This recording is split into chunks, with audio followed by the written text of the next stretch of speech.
Ho, ho, ho, my merry friends.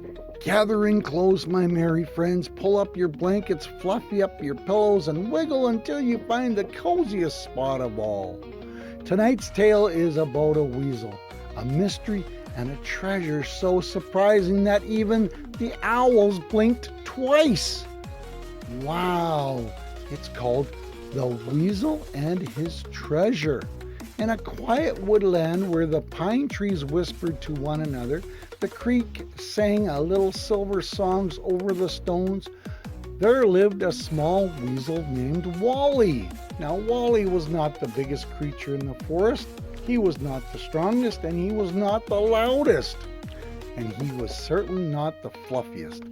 That title belonged to Harold the Rabbit, who looked like he had been put together entirely out of a dandelion wishes. But Wally had something special. He had bright eyes, quick paws, and a heart that was always curious.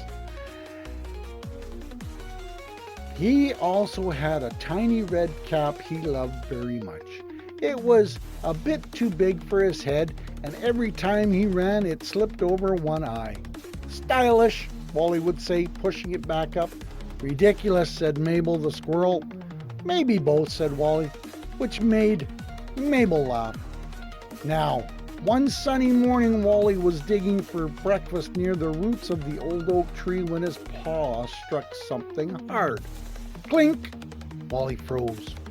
He blinked. Then he dug a little more. Clink, clink.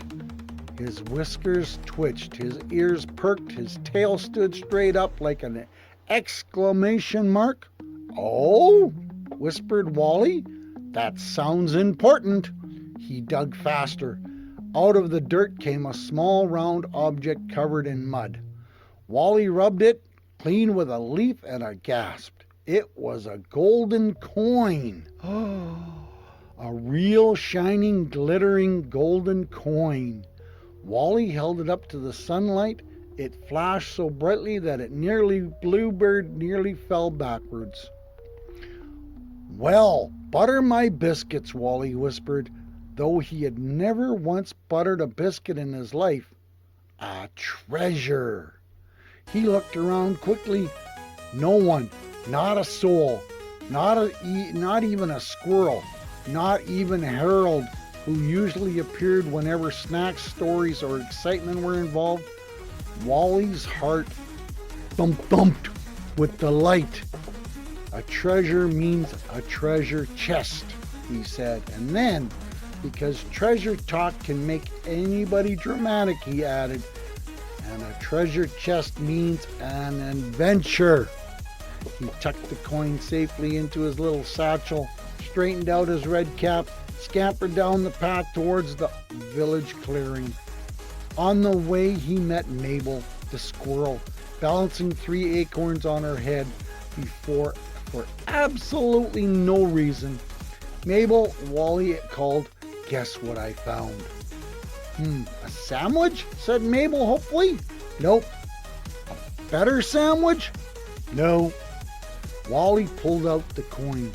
Mabel nearly dropped all 3 acorns. Wally Weasel, she said, where did you get that? By the old oak tree, buried underneath the roots. I think there must be more. Maybe a whole chest full of treasure. Mabel's eyes grew wide. Treasure? She whispered. Treasure, Wally whispered back. Harold the Rabbit, who had somehow appeared without anybody hearing, leaned in.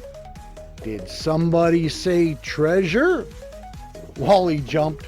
Harold, how long have you been standing there? Harold shrugged. Long enough to hear the best words in the forest. Soon the 3 friends were huddled together, staring at the coin. What will you do with it? Asked Mabel. Wally puffed out his chest. I shall find the rest of the treasure, he announced, and then I shall become rich and important. Harold tilted his fluffy head. Important enough to buy extra carrot pie? Possibly. Then I support this mission fully, Harold said. Mabel crossed her paws. Do you even know where to look? Wally thought for a moment. Nope. Do you have a map? No, I don't. A shovel? A spoon? Mabel stared. A spoon? She said. It's sturdy, said Wally. Harold nodded thoughtfully.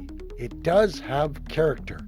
So off they went, Wally with his spoon, Mabel with her cleverness, Harold with snacks. They searched under logs, they searched behind rocks, they searched beneath berry bushes. Though Harold spent a mischievous amount of time checking for clues by eating berries. They found one lost button, 2 shiny pebbles, a feather, a rusty teapot lid, and a wooden sign that simply said, "This way," but pointed into a pond. That's not helpful, Mabel said.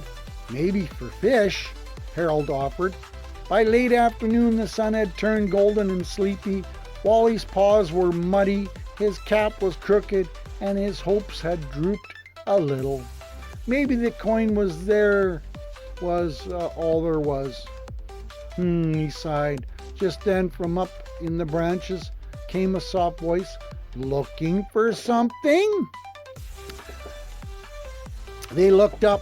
Perched on the branch sat Olive the owl, wearing her usual calm expression, the one that made her look as if she already knew what you were doing to say and had decided to be patient about it. We're looking for treasure, said Harold. A chest? Said Mabel.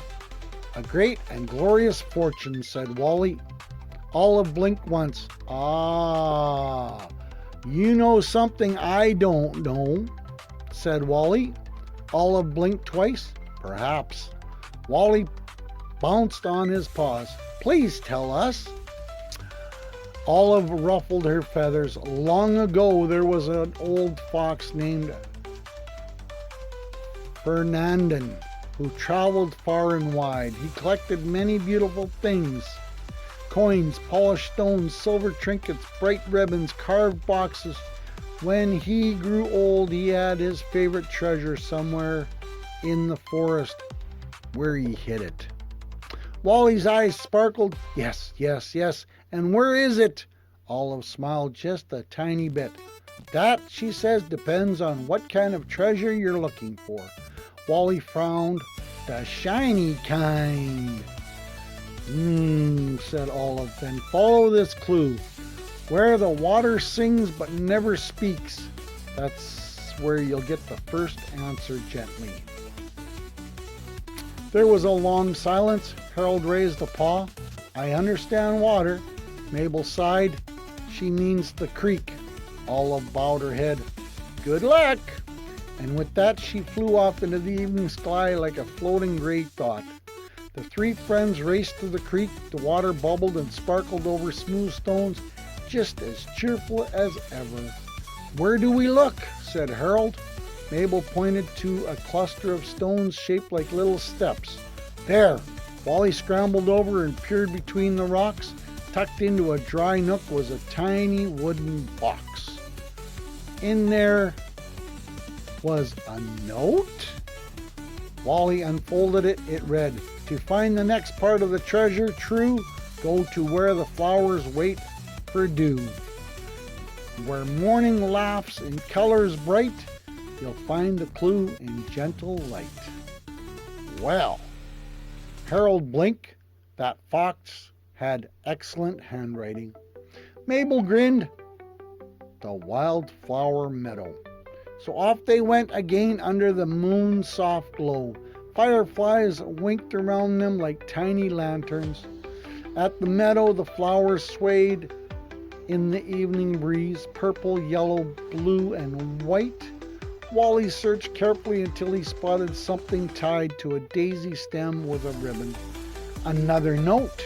This one said, you are quick and you are near, but treasure's truth is not yet clear.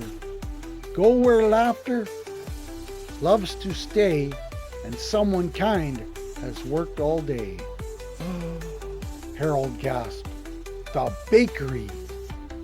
Now, in the forest village there was a tiny bakery run by Mrs. Puddle, a hedgehog with flour in her nose and the warmest muffins in 3 counties. When the friends arrived, Mrs. Puddle was sweeping her porch. "Good evening, dears," she said. "Why are you all panting like you've been chased by geese?" "Treasure hunt," Wally said. "Clues," said Mabel. "Possible muffins," added Harold. Mrs. Puddle chuckled. "Well, I do have blueberry." Harold placed both paws on his heart. "This has become my favorite adventure."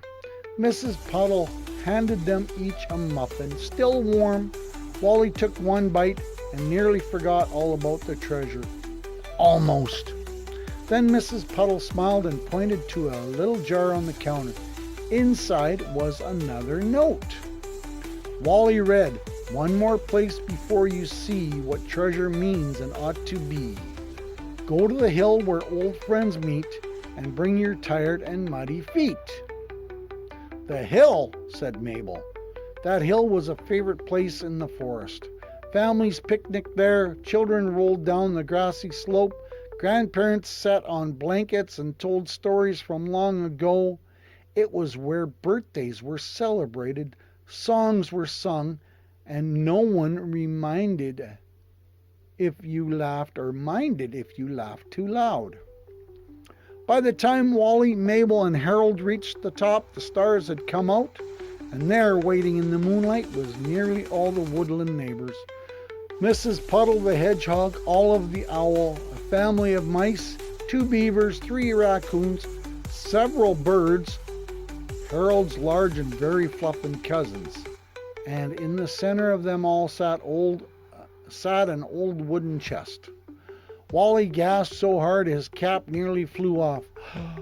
The treasure chest. He hurried forward, his paws trembling as he lifted the lid. Inside were not piles of coins, not jewels, not gold bars, not silver cups. Inside were a little treasure of different sorts. Letters, drawings, ribbons, buttons, pebbles painted with smiles, pressed flowers, hand-carved toys, and tiny notes tied with twine. Wally stared. I don't understand." Olive stepped forward. "Ferdinand the fox did gather shiny things when he was young," she said. "But as he grew older, he learned something important. His favorite treasures were never the ones that glittered. They were the gifts from friends, the memories of kind days, the little things made with love." Mrs. Puddle lifted a faded ribbon. "I gave him this when he helped repair my bakery door." A beaver held up a smooth stone painted with a sun. "He sat with my son when he was lonely." One of the mice smiled and unfolded a tiny drawing. "He told us stories every winter." Harold looked into the chest and whispered, "Oh." Mabel placed a paw on Wally's shoulder. Wally looked down at the golden coin in his hand. For a moment he felt a little silly.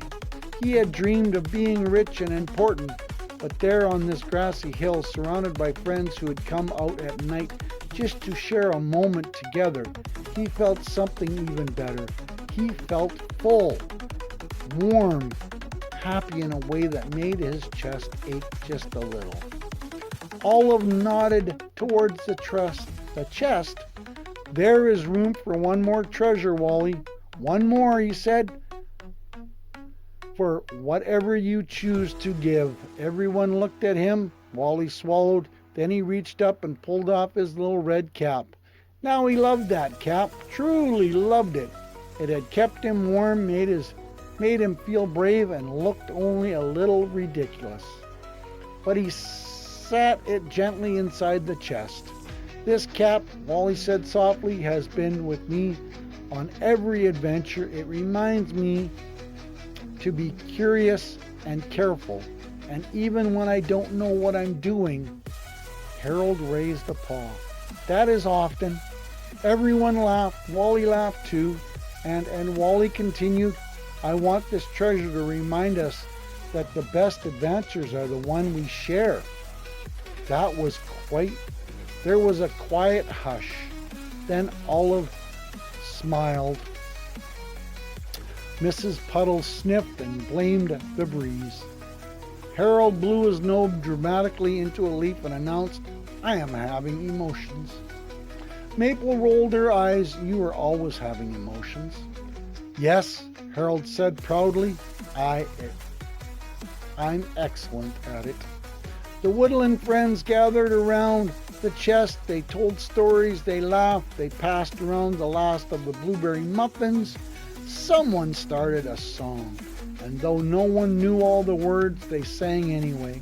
Wally sat on the hill and looked at the stars. He thought about the coin he had found. It was lovely, yes, but it only led him here. The real treasure had been waiting in kindness, friendship, laughter, and love all along. The next morning, Wally went back to the old oak tree. This time he brought no spoon, no satchel, no big plans to become important. Instead, he brought a small carved wooden heart he had made during the night. It wasn't perfect. One side was a little lumpy. The top looked slightly squished. "All the best art is a little squishy," Harold said when he saw it. Wally buried the wooden heart beneath the roots of the old oak tree. "For the next finder," he said. Mabel tilted her head. "What if they were hoping for gold?" Wally smiled. "Maybe they'll find something better." And from then on, Wally still loved shiny things.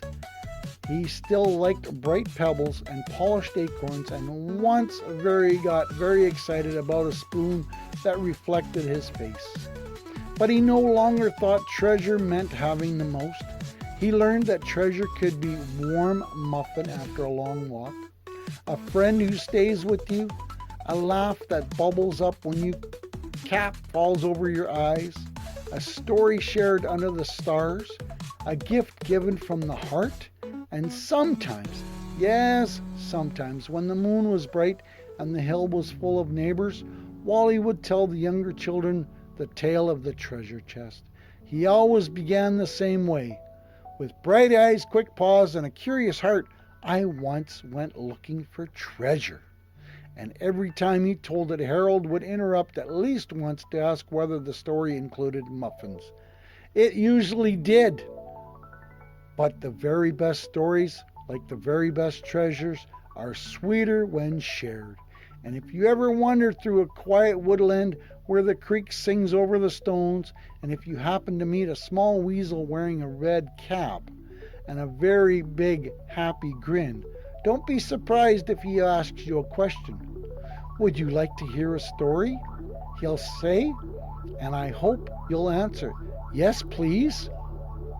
Because somewhere in every good story, there is treasure. Here's the moral of the story. Real treasure is not always gold, jewels, or shiny things we can't hold in our paws. The greatest treasures are kindness, friendship, and shared laughter, loving memories, and the courage to give from the heart. When we care for others, help when we can, and share what is special to us, we become richer in the very best way. The way that fills hearts, strengthens friendships, and remind us that we are never truly poor when we are surrounded by love. Wasn't that amazing, boys and girls, mums and dads? Do you ever go on a treasure hunt? I'd love to hear the story one day. If you like this story, then tell your friends to come and check out Storytime by Santa. I love doing this for you, and I hope it put a big smile on your face. Ho, ho, ho! Till the next time, Santa loves you.